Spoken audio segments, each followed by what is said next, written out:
The text arrived at 11:23 p.m. on Wednesday, 3 days after Dad's funeral. Melissa, we need to discuss your trust fund. Family meeting tomorrow at 10 a.m. Be there. I stared at my phone, exhausted from a week of funeral arrangements and sleepless nights. Dad had been sick for 6 months and his death still felt like a punch to the chest. Another text. Also, we need access to all your accounts. Time you contributed properly to this family. Mom's medical bills won't pay themselves. I sat up, suddenly alert. My trust fund. The one Dad had established when I was 16. The one my family had mocked for years as my allowance and play money. My older sister Melissa had always been the family's financial golden child. Top of her class in finance, senior loan officer at Beacon Trust Bank, never missing an opportunity to remind everyone of her expertise. Meanwhile, I'd gone into what she called boring government work, a career choice that generated eye rolls at every family gathering. Thursday morning, I arrived at Mom's house to find everyone assembled. Melissa in her power suit, Mom looking frail, my brother Jason fidgeting with his phone, and Aunt Carol near the coffee pot.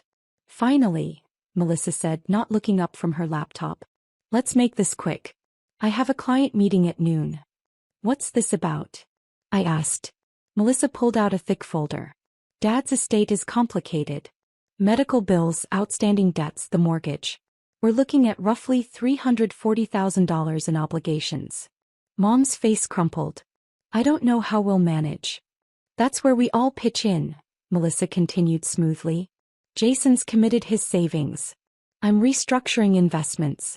And you, Emma, need to liquidate your trust fund. I blinked. My trust fund is for emergencies, Melissa interrupted. This is an emergency.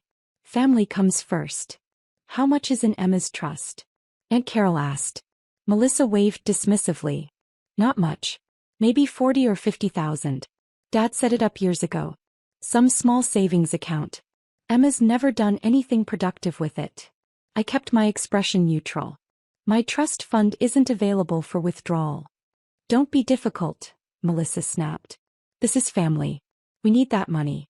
Whatever you have needs to be transferred by end of week. The trust has specific terms, I said carefully. Melissa's smile was condescending. Emma, I'm a senior loan officer at one of the city's top banks. I understand trust. Whatever amateur setup Dad created, I can navigate. Just give me the account information and I'll handle the paperwork. That's not how it works. For God's sake, Jason interjected. We're all making sacrifices. Don't be selfish. Mom reached across the table, trembling. Sweetheart, I know you want to keep your savings, but we're desperate. Just this once, can you help your family? The guilt was carefully applied, precisely calibrated. I recognized the tactic. Melissa had used it for years. I'll review the trust documents, I said finally. But I can't make promises. Melissa's eyes narrowed. Review them with me. Tomorrow. Bring all the paperwork to my office at Beacon Trust. I'll walk you through the withdrawal process. Build up. That evening, I reviewed the trust fund documents Dad had given me on my 25th birthday. His letter, written in careful handwriting, was tucked inside. Emma, this trust is protected at the federal level through special provisions I arranged during my years in government service. The structure is complex, established this way for your protection. Your sister doesn't understand how this works, and I haven't explained it to avoid family conflict. Use this wisely. It's meant to give you security and independence. Buffett. The trust wasn't $40,000. The current balance was $8.7 million.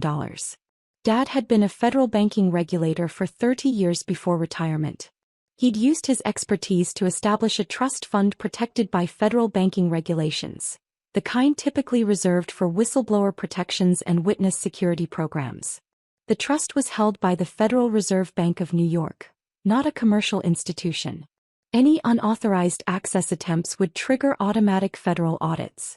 Melissa had no idea what she was about to walk into. Friday morning, I arrived at Beacon Trust Bank with my folder. Melissa's office was corner suite, floor-to-ceiling windows, expensive furniture meant to intimidate. Good, you brought the paperwork, Melissa said, gesturing to her desk. Let's see what we're working with. I handed her the trust summary, carefully selected pages showing account structure without revealing the balance or federal protections. Melissa skimmed the documents. This is straightforward. The trust is held at, wait. She looked up sharply. Federal Reserve Bank of New York? Yes. Why would Dad use the Fed? That's unusual for a personal trust.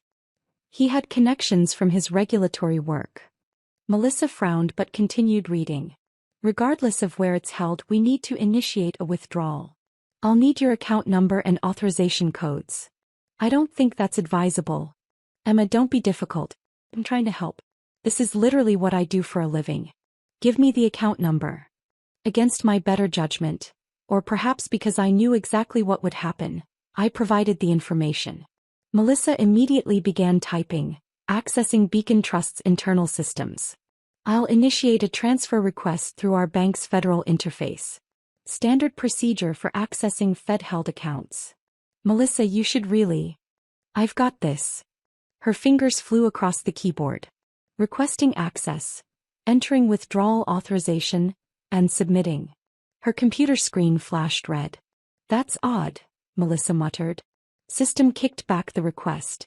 Probably just a verification issue. She tried again. Another red flash, this time with a warning message I could see. Unauthorized access attempt.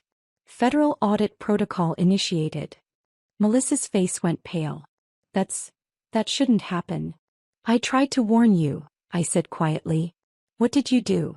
Melissa demanded. Nothing. But you just attempted unauthorized access to a federally protected trust fund. The system automatically triggers an audit when someone tries to withdraw without proper authorization. I'm your sister. You gave me the account information. I gave you information. I didn't authorize a withdrawal. The trust has specific terms that prevent anyone, including me, from making certain transactions without federal oversight review. Melissa's phone rang. She answered, listened for 30 seconds and went even paler. Yes, I understand. Tomorrow at 9. Yes. She hung up slowly. That was my compliance director. The Federal Reserve just flagged an unauthorized access attempt originating from my workstation. I have a meeting with federal banking regulators tomorrow morning. Melissa, you should have listened. Get out, she hissed. Get out of my office. Revelation. The family group chat exploded over the weekend. Melissa, Emma filed some kind of complaint against me. Federal regulators are investigating. Jason, what? Why would she do that? Mom, Emma, what's going on? I didn't respond immediately. Instead, I spent Saturday morning on a video call with Margaret Chin, the Federal Reserve compliance officer assigned to the case. Ms. Parker, Margaret said, reviewing her notes. Your sister attempted to initiate a withdrawal from your protected trust fund using her credentials as a loan officer at Beacon Trust Bank. This triggered multiple red flags in our system. I didn't authorize any withdrawal, I confirmed. We're aware. The trust structure your father established includes specific safeguards against coercion and unauthorized access. Your sister's attempt constitutes a serious violation of federal banking regulations. What happens now? Margaret's expression was professional but firm. We're conducting a full audit of your sister's transactions at Beacon Trust. Any banking professional who attempts to access protected federal accounts without authorization faces potential license suspension and criminal charges. Criminal charges? Attempted unauthorized access to federal banking systems is a felony. Additionally, if we find evidence she's done this with other clients' accounts, the charges escalate significantly. My stomach dropped. I didn't want. Miss Parker, you didn't do anything wrong. Your sister made a choice to bypass proper procedures. She used her professional credentials to attempt accessing funds she had no legal right to touch. That's on her, not you. Sunday afternoon, Melissa showed up at my apartment, her usual polish completely gone. No makeup, hair in a messy ponytail, wearing jeans instead of her signature power suit. You need to fix this, she said without preamble. Call them off. I can't call off a federal investigation, Melissa. You started it. That trust fund complaint or whatever. I didn't file a complaint. Your attempted withdrawal triggered automatic security protocols. The system flagged it, not me. Melissa's hands shook. They're auditing every transaction I've processed in the last 3 years. Emma, they're going through everything. Client accounts, loan approvals, internal transfers. Then you have nothing to worry about if everything was legitimate.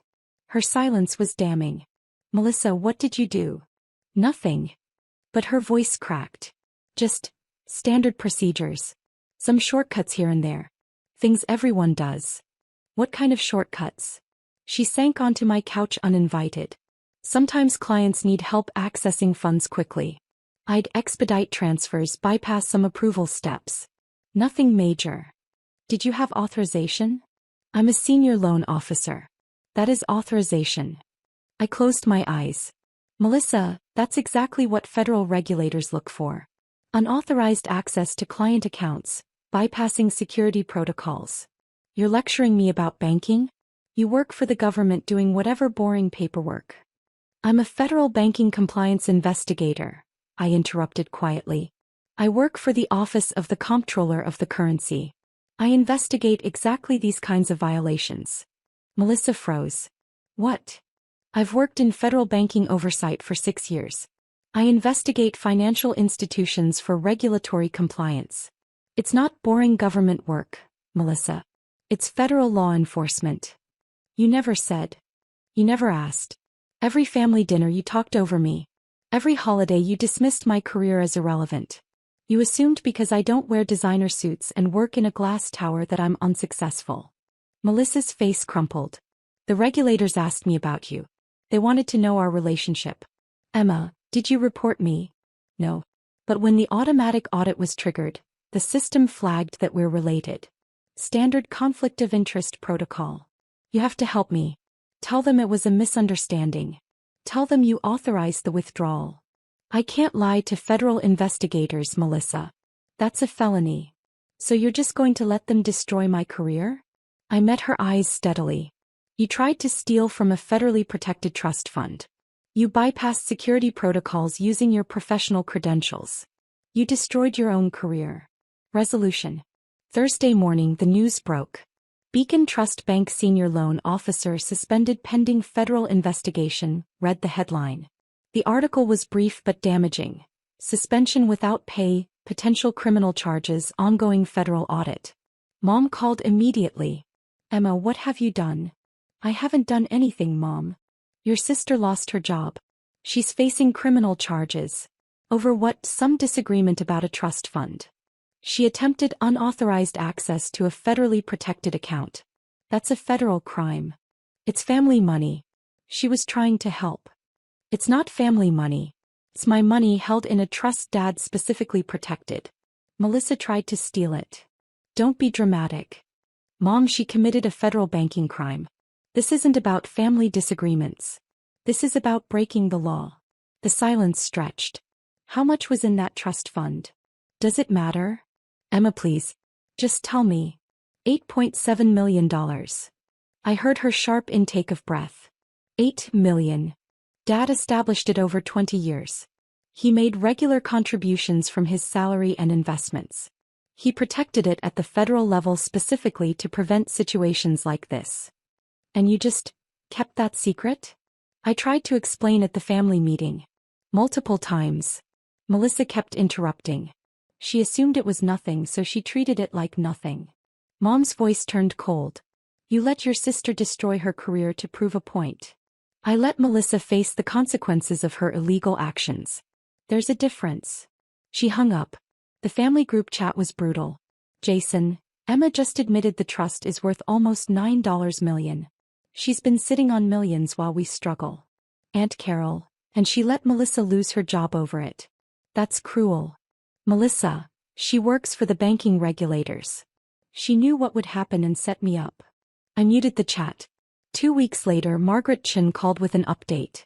Miss Parker, the investigation revealed your sister has been conducting unauthorized transactions for at least 18 months. 23 separate instances of bypassing security protocols. What happens now? Her banking license has been permanently revoked. She's facing federal charges for wire fraud and unauthorized access. The U.S. Attorney's Office is building a case. Will she go to prison? Possibly. That depends on whether she accepts a plea agreement. But she'll never work in banking again. I thought about Melissa's corner office, her designer suits, her constant need to prove she was more successful than everyone else. All of it built on shortcuts and illegal access. Thank you for the update, I said quietly. 3 months later, I attended a retirement party at the Federal Reserve Bank of New York for one of Dad's former colleagues. The other federal banking regulators greeted me warmly. Your father was brilliant, one elderly regulator told me. He understood banking law better than anyone I knew. That trust structure was a work of art. He protected me, I agreed. Even after death. Mom called last week. Emma, we need to discuss the medical bills. I've sold the house, but it's still not enough. How much do you need? She named a figure. I wrote a check from my personal account, not the trust, which remained untouched. Thank you, she whispered. I don't deserve this after how I treated you. You're my mother. I'll help with legitimate needs.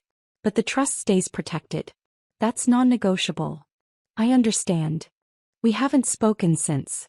Jason sends occasional apologetic texts I mostly ignore. Melissa's awaiting trial, facing up to 15 years in federal prison. The trust fund sits in the Federal Reserve Bank of New York, growing steadily, protected by the same federal regulations that destroyed my sister's career. Dad's final gift wasn't just the money, it was the fortress he built around it. Every Thursday I think about Melissa's attempted withdrawal. About her absolute certainty that she understood banking better than anyone. About her assumption that my boring government job meant I was powerless. She wanted access to all my accounts. She got access to federal investigators instead. Dad would have appreciated the irony. I certainly do.